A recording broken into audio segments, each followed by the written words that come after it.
তিস্তা মহাপরিকল্পনা নামে হোক আর অন্য যে কোনো নামে হোক, আমরা তা বাস্তবায়ন করবই। যা যা কিছু দরকার, চীন সরকার তারেক রহমানের পাশে থাকবে, চীন সরকার বাংলাদেশের জনগণের পাশে থাকবে। মাননীয় প্রধানমন্ত্রী জনাব তারেক রহমান বললেন যে আমরা 2 মাসের মাথায় উত্তর পশ্চিমাঞ্চলের মানুষের জন্য, বাংলাদেশের 1 ভাগ মানুষের জন্য, 7 কোটি মানুষের জন্য, 37% মানুষের জন্য পদ্মা ব্যারেজ আমরা বাস্তবায়নের প্রকল্প হাতে নিয়েছি এবং একদিকে সেটা পাশ করিয়েছি মাননীয় স্পিকার। এবং তিস্তাবাসীকে, তিস্তা অববাহিকার পাড়ে যারা বসবাস করেন ওই 2 কোটি মানুষকেও আশ্বস্ত করে আসবেন আমরা এই অর্থ বছরে। সময়ের সাথে সাথে দেখা দেয় নিত্য নতুন প্রয়োজন। রেডি থাকতে হয় প্রতি মুহূর্ত। তাই এলো ইনোভার, যেন আপনি লাইফে থাকেন রেডি প্রতিদিন। ইনোভার, ডিজাইনড ফর নাও। তিস্তা মহাপরিকল্পনা নামে হোক আর অন্য যে কোনো নামে হোক, আমরা তা বাস্তবায়ন করবই। মাননীয় স্পিকার, আমার সৌভাগ্য হয়েছিল মাননীয় প্রধানমন্ত্রীর সাথে চায়না সফরে। আমি চায়না সফরে গিয়েছি, আমি দেখেছি সেখানে মাননীয় প্রধানমন্ত্রীর তীক্ষ্ণ দৃষ্টি, দূরদর্শী চিন্তা, তার উইল পাওয়ার। তিনি সেখানে ওয়াটার রিসোর্স মিনিস্টারের সঙ্গে বৈঠক করেছেন, আমাদের নেতৃত্ব দিয়েছেন। তিনি সেখানে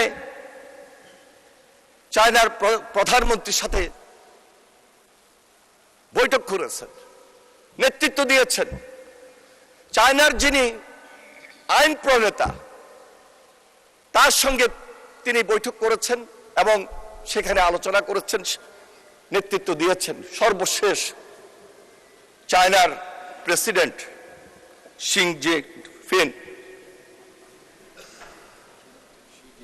শি জিনপিং তার উপস্থিতিতে সেই বৈঠকে তার নেতৃত্বে মাননীয় প্রধানমন্ত্রী সেখানে খুব যে আলোচনাটা উঠে আসার দরকার এই মুহূর্তে, বারবার যে আলোচনাটা আমাদের বাংলাদেশে হয়েছে, তিস্তা পাড়ের মানুষকে যে আশ্বাসটুকু দিয়েছিলাম মাননীয় প্রধানমন্ত্রীর পক্ষে, দেশের পক্ষে, সেই আলোচনাটাই সেখানে আবার স্থান পেয়েছে। কারণ চায়নার প্রেসিডেন্ট ওয়াটার রিসোর্সের উপর তার একটা বিশদ নলেজ রয়েছে। তিনি তার উপর একটা বই লিখেছেন, যেহেতু চায়না থেকেই মূল নদীগুলোর উৎপত্তি।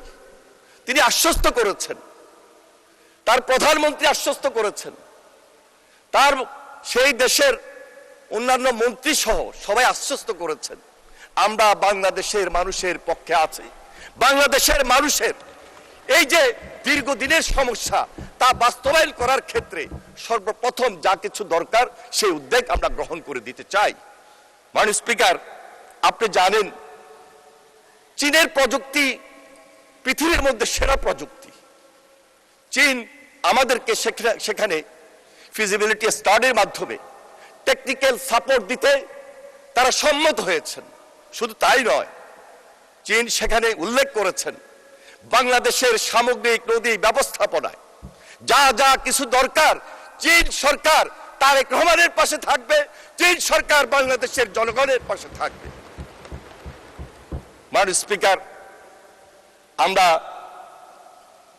বাংলাদেশের একটা বিশেষ টিম ইতিমধ্যে কাজ শুরু করেছে। আমরা আশা করছি এই বাজেটে যে বরাদ্দটুকু বিশেষ প্রয়োজন, সেই বরাদ্দ নিয়ে আমাদের এই দেশের এবং বহির্বিশ্বের আরো যদি 2-1টা এক্সপার্ট টিম খুব দ্রুততম সময়ের মধ্যে এই ফিজিবিলিটি স্টাডি শেষ করে দৃশ্যমান পদ্মা ব্যারেজের মতো তিস্তা মহাপরিকল্পনা আমরা এই অর্থ বছরে স্টাডি কমপ্লিট করে তা বাস্তবায়নের উদ্যোগ গ্রহণ করব। মাননীয় স্পিকার।